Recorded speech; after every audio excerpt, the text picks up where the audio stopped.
أعوذ بالله من الشيطان الرجيم. Dosa yang jadi penghalang masuk ke surga yang sifatnya abadi. Anda tidak akan pernah keluar lagi dari neraka. Baik, yang pertama teman-teman sekalian adalah dosa syirik. Apa itu syirik? Syirik itu teman-teman sekalian yaitu menyekutukan Allah atau menggabungkan atau mempartnerkan antara Allah dengan makhluknya dalam hal ibadah. Syirik. Contoh misalnya, yang paling baik contoh di sini adalah orang-orang musyrik Mekah. Orang-orang musyrik Mekah itu teman-teman sekalian mereka punya perbuatan, mereka tahu Ka'bah itu rumahnya Allah, mereka tahu tawaf itu ibadah, mereka tahu itu haji, ya karena itu kan dari zaman Nabi Ibrahim AS. Mereka tahu wukuf di Arafah, mabit di Muzdalifah, mabit di Mina, itu adalah rangkaian daripada ibadah. Mereka tahu itu ibadah untuk Allah. Tetapi mereka syirik. Mereka menyekutukan Allah. Bagaimana menyekutukan Allah? Mereka datangkan patung-patung di sekitar Ka'bah yang selain mereka tawaf, selain mereka berdoa sama Allah, mereka juga minta sama patung-patung tersebut. Ini namanya mempartnerkan Allah dengan makhluknya. Dan Allah sangat murka dengan perbuatan ini. Makanya Allah ceritakan tentang mereka dalam Al-Quran. Ya. Allah berfirman, A'udzubillahi minasyaitonirrajim. Wa idza sa'altahum man khalaqas samawati wal ard wa sakhkhara asy-syamsa wal qamar la yakununa Allah. Hai Muhammad, kalau kau tanya kepada mereka orang Mekah itu, kenapa siapakah yang menciptakan langit dan bumi dan mengatur matahari dan bulan? Mereka akan mengatakan Allah. Lalu disuruh tanya kalau begitu, kenapa mereka sembah berhala-berhala itu? Mereka menjawab sendiri, Allah kekalkan dalam Al-Quran, ma na'buduhum illa liyuqarribuna ilallahi zulfa. Kami enggak sembah berhala-berhala ini kecuali agar kami jadikan perantara antara kami dengan Allah. Allah enggak butuh perantara benda mati, apalagi patung. Dia sendiri yang pahat, dia yang sendiri berikan nama, lalu dia yang panggil-panggil patung itu untuk disembah. Jadi mereka itu dulu kalau melakukan sembelihan, mereka sembeli untuk Allah, mereka sembeli juga untuk patung mereka. Ya. Bahkan kadang-kadang mereka curang. Dalam arti kata curang ini, mereka melebihkan buat patung-patung mereka. Oleh karena itu Nabi SAW diutus untuk memperbaiki masalah itu. Nah, kalau ada teman-teman orang yang berbuat syirik, dan syirik ini dibagi dua oleh para ulama, ada syirik besar, ada syirik kecil. Kalau syirik besar dilakukan, taubatnya harus syahadat kembali. Karena Allah Subhanahu wa taala berfirman dalam surah An-Nisa ayat 48, A'udzu billahi minasyaitonir rajim. Innallaha la yaghfiru an yushraka bih wa yaghfiru ma duna dzalika liman yasha. Sesungguhnya Allah tidak akan pernah mengampuni dosa syirik dan dia mengampuni segala dosa yang selain syirik itu bagi siapa yang dia kehendaki. Jadi maksudnya kalau orang meninggal sempat berbuat syirik, tidak taubat, ya, tidak memperbaharui lagi syahadatnya, maka dia tidak akan diampuni oleh Allah pada hari kiamat. Kalau zina, riba, masih ada kemungkinan tahta masyiah namanya, di bawah keinginan Allah. Kalau Allah ampuni, Allah bisa Allah ampuni. Kalau Allah mau ampuni, Allah ampuni. Kalau Allah siksa, Allah akan siksa. Tapi dosa ini nggak bisa. Allah sudah pastikan dalam Al-Quran tidak pernah Allah maafkan kalau mereka tidak sempat taubat sebelum meninggal. Nanti kita kasih contoh-contohnya ya. Kemudian juga dalam surah Al-Ma'idah ayat 72, Allah SWT berfirman, A'udzu billahi minasyaitonir rajim, innahu may yusyrik billahi faqad harramallahu 'alaihi al-jannata wa ma'wahu an-nar. Sesungguhnya orang yang mempersekutukan sesuatu dengan Allah, maka pasti Allah mengharamkan surga atasnya dan tempatnya ialah neraka. Perhatikan di sini kalimat Allah SWT. Sesungguhnya orang yang mempersekutukan dalam kurung sesuatu dengan Allah, dalam ayat dikatakan begitu ya, maka pasti Allah mengharamkan surga atasnya. Jadi dia terhalangi dari surga abadi. Tidak akan pernah bisa masuk lagi selamanya. Dikatakan tempatnya ialah neraka. Allah juga menyebutkan kalau ya syirik itu adalah kezaliman yang besar. Karena Allah tidak ingin dipartnerkan dengan siapapun. Dalam surah Luqman ayat 13 Allah berfirman, A'udzu billahi minasyaitonir rajim, innasyirka la dzulmun 'adzim. Sesungguhnya syirik itu adalah kezaliman yang sangat besar. Nah. Oleh karena itu kata Imam Adz-Dzahabi rahimahullah, barang siapa yang menyekutukan Allah kemudian dia mati dalam keadaan sebagai seorang musyrik, ya, perbuatan namanya syirik. Kalau orang yang pelakunya namanya musyrik, ya, maka dia termasuk penghuni neraka secara qat'i. Maksudnya tidak diragukan lagi. Sebagaimana halnya orang yang beriman karena Allah lalu mati dalam keadaan sebagai mukmin, maka dia termasuk penghuni surga. Sekalipun dia mungkin akan terlebih dahulu diadab di neraka karena dosa-dosa selain syirik yang pernah dilakukannya. Seperti itulah. Ya. Baik teman-teman, Nabi Muhammad SAW juga pernah ditanya, atau beliau pernah bertanya kepada para sahabat, Ala unabbiukum bi akbaril kabair. Mau nggak aku tunjukkan kepada kalian induk dosa-dosa besar? Artinya kalau kalian lakukan, habislah. Maka para sahabat mengatakan, tentu ya Rasulullah, kata Nabi SAW, al-isyraku billah. Itu yang pertama disebutkan. Syirik kepada Allah. Juga Nabi SAW pernah mengatakan 3 kali. Ya. Ala unabbikum bi akbaril kabair. Maukah aku tunjukkan induk dosa-dosa besar? 3 kali Nabi SAW ulangi. Lalu, qalu bala ya Rasulullah. Maka para sahabat mengatakan, tentu wahai urusan Allah. Qala al-isyraku billah. Ya, beliau mengatakan syirik kepada Allah. Ini disebutkan yang pertamanya ya. Itu juga dengan beliau pernah mengatakan ijtanibus sab'al mubiqat. Jauhilah dosa besar yang membinasakan. 7 dosa besar yang membinasakan. Qalu ya Rasulullah umahun. Para sahabat mengatakan ya Rasulullah, apa 7 dosa besar itu? Yang pertama beliau mengatakan qala asyirku billah. Syirik kepada Allah. Kemudian yang kedua as-sihr. Beliau mengatakan pelaku sihir ya. Wa qatlun nafs allati haramallahu illa bil haqq. Dan membunuh jiwa yang telah Allah larang kecuali dengan alasan benar. Jadi maksudnya kalau orang serang kita bela diri, terus kita bunuh perampok itu tuh alasan benar. Atau pemerintah menangkap pelaku kriminal, karena dia membunuh maka dihukum mati juga misalnya. Itu alasan benar. Tapi kalau tidak ada alasan ini maka tentu masuk dalam ancaman ini. Yang keempat wa aklu riba, memakan harta riba. Yang kelima wa aklu mal yatim, memakan harta anak yatim. Yang keenam wa tawalli yaumaz zahf, lari dari kancah peperangan.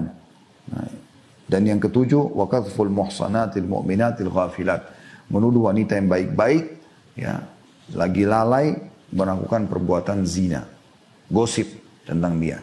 Tapi yang jadi saksi bahasan kita adalah di sini masalah syirik. Oleh karena itu teman-teman sekalian, ini syirik luar biasa gitu. Nggak bisa main-main soal itu. Ya. Baik, syirik besar ini teman-teman sekalian banyak contohnya. Misal contoh seseorang jadi penyihir. Ini sudah mutlak penyihir itu melakukan perbuatan syirik. Makanya mereka tobatnya harus syahadat. Karena mereka mengajak jin, syaitan bekerja sama.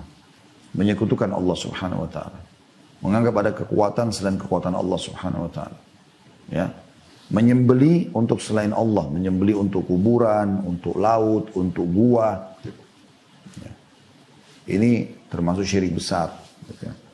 Tawaf di selain Ka'bah, putar-putar di kuburan dengan alasan kuburan ini bisa memberikan manfaat dengan dia tawaf. Padahal tawaf itu hanya untuk Allah di Ka'bah. Ini semuanya hati-hati. Meminta-minta pada orang mati, mengajak bicara orang mati. Maka ini juga termasuk. Ya, harus hati-hati semuanya. Kalau yang kedua syirik kecil, itu riya, kita sudah tahu sama-sama. Nah bedanya kalau syirik besar, memang mengeluarkan orang dari Islam. Kalau dia meninggal tidak sempat taubat bisa kekal di api neraka karena Allah tidak akan ampuni. Kalau syirik kecil, riya itu memperindah ibadah karena makhluk. Misalnya memperindah sholatnya karena ada atasannya di sebelah, karena ada mertuanya atau ada teman yang melihat atau dia memperlama doanya karena ada orang yang lihat, ini semuanya riya.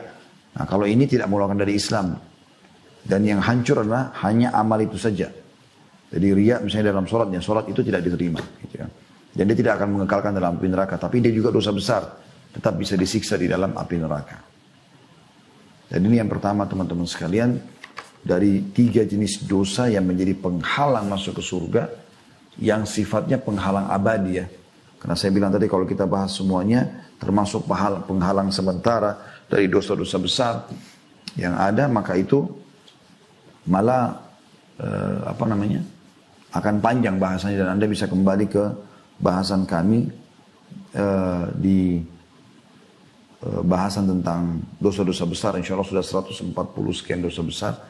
yang harus kita hindari tentunya. Ya. Baik teman-teman sekalian, kita akan masuk ke dosa besar yang kedua. Maksud saya dari 3 tadi itu ya, yaitu kekafiran secara umum. Kafiran. Jadi orang-orang kafir. Dan kita sebagai seorang muslim tidak boleh ragu tentang kekafiran orang-orang selain Islam. Dan ini sebenarnya bukan hal yang harus menyinggung mereka, karena kita cuma punya 2 istilah. Muslim, mukmin atau kafir, kan begitu. Dan istilahnya tidak asing, juga dipergunakan oleh mereka untuk kita gitu ya. Dan ini bukan penghinaan sebenarnya. Ini cuman istilah yang digunakan, memang rivalnya seperti orang lapar sama kenyang gitu kan. Malam sama siang, seperti itu. Dan bagi kita orang beriman kepada Allah SWT, Nabi Muhammad SAW, kita meyakini selain penganut Islam adalah kekafiran. Dan kalau mereka tetap dalam keadaan itu, maka berbahaya buat mereka. Mereka bisa kekal selamanya dalam api neraka, gitu kan? Dan ini jelas sekali dalil-dalil tentang masalah itu.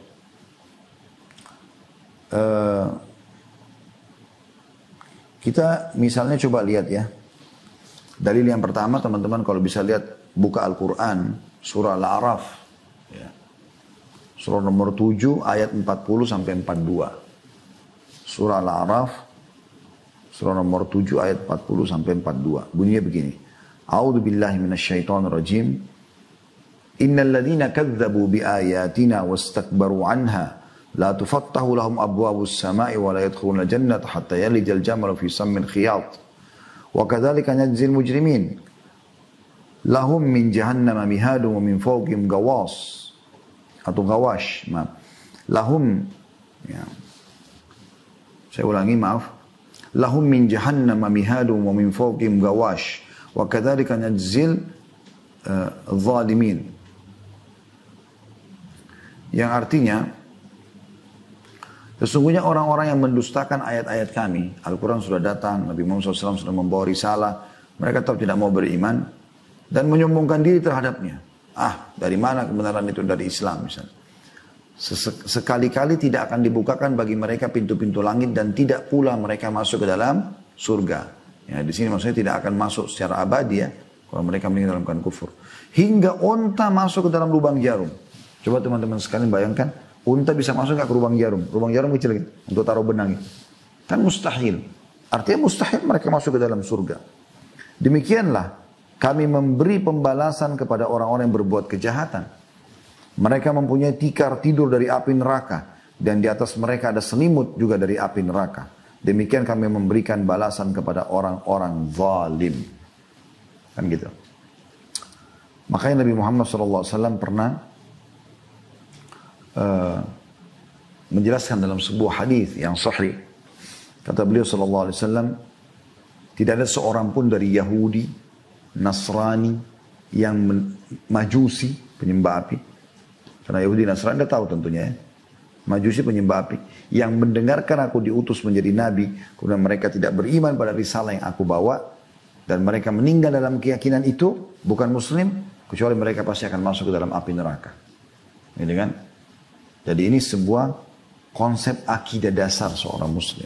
Makanya kita harus punya kepedulian teman-teman sekalian sebagai seorang muslim untuk mengajak siapapun selain Islam untuk masuk ke dalam agama kita yang mulia ini. Ajak mereka untuk syahadat. Nabi Muhammad SAW sudah contohkan itu.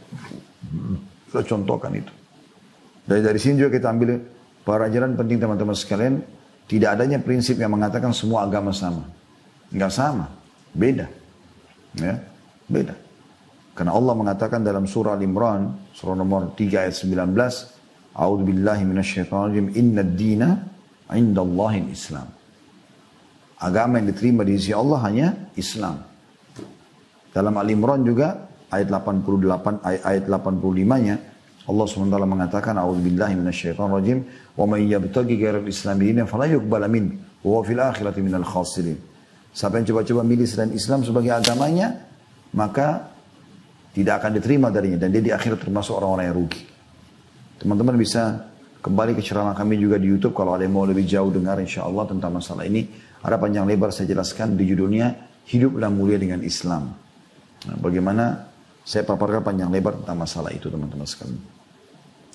Dan itu cukup banyak dari dalam Al-Quran yang menceritakan tentang masalah orang-orang kafir bisa masuk ke dalam api neraka.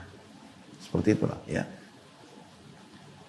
Selanjutnya teman-teman sekalian, yang terakhir, yang ketiga adalah orang yang kafir tapi murtad nih. Murtad. Ya. Dia tinggalkan agama Islam. Disebutkan dalilnya dalam surah An-Nahl, surah nomor 16 ayat 106. Sekali lagi, surah An-Nahl, surah nomor 16 ayat 106. A'udzu billahi minasyaitonir rajim.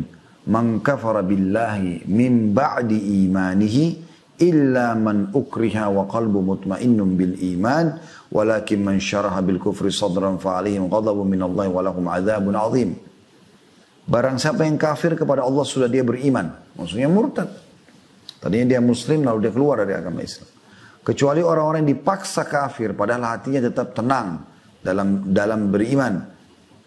Akan tetapi orang-orang yang melapangkan dadanya untuk kekafiran, maka kemurkaan Allah menimpanya dan baginya azab yang besar. Jadi pernah terjadi teman-teman sekalian, Ammar ibn Yasir radhiyallahu anhuma, Ammar waktu itu umurnya 9 tahun. Yasir ayahnya dia udah dewasa tentunya dengan istrinya Sumayyah. Kalau Anda pernah dengar ya, Sumayyah radhiyallahu anha adalah wanita Islam yang pertama mati syahid. Yasir pun termasuk laki-laki muslim yang awal-awal mati syahid itu. Dibunuh oleh Abu Jahal ya.